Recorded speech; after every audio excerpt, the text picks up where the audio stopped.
ప్రియమైన వారలారా, యేసుక్రీస్తు నామమున మీకు నా ప్రేమపూర్వక శుభాకాంక్షలు. ఈ స్థలం అందంగా ఉన్నదా? చూచుటకు బ్యూటిఫుల్గా ఉన్నది కదా. ఇది ఆస్ట్రేలియాలో సిడ్నీ పట్టణంలో ఉన్న దాని యొక్క హార్బర్ ప్రాంతము. ఈ స్థలం చాలా అందంగా ఉన్నది. ఇక్కడే ఓపెరా హౌస్ ఉన్నది. అనేకులు విస్తారమైన ప్రజలు అనేక దేశాల నుండి ఇక్కడ చూచుటకు వస్తున్నారు.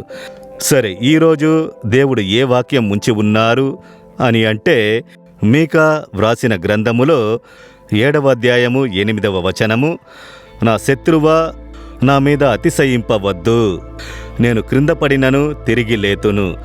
అదేమనగా ఒక పరుగు పందెంలో పరిగెత్తుచున్నారు అంటే, హఠాత్తుగా తడబడి పడారంటే, మిమ్ములను ప్రేమించేవారు అయ్యో అని మీ మీద సానుభూతి తెలుపుతారు, మళ్ళీ లేచి పరిగెత్తాలనుకుంటారు. శత్రువులైన వారు సంతోషపడి పడ్డాడు, ముగిసింది, ఇక అంతే అని.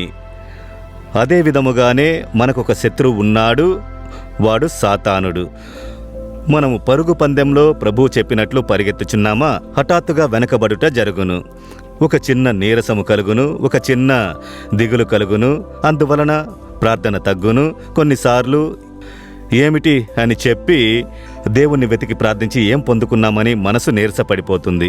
కొన్ని సందర్భాల్లో కొన్ని పాపాలలో పడే పరిస్థితి కలుగును. ఇలా పడిపోయానే అని సోలిపోతాము. అప్పుడు సాతానుడు సంతోషపడతాడు, చప్పట్లు కొట్టి, పడిపోయావా, ముగిసింది, అంతే, పెద్దగా యేసు యేసు అని పరిగెత్తావు, గొప్ప గొప్ప కార్యముల గురించి చెప్పావు, ముగిసిందా అని సంతోషపడతాడు. అయితే వాడు సంతోషపడేది స్థిరమైనది కాదు.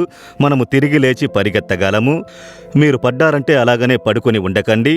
అదే చెబుతున్నది, నా శత్రువా నీవు సంతోషపడకు, నేను పడినను లేచెదను. పడి పరిగెత్తవచ్చు, మళ్ళీ లేచి పరిగెత్తవచ్చు. పోయే మార్గంలో పరుగు పందెంలో కొన్నిసార్లు తడబడ్డం జరుగును.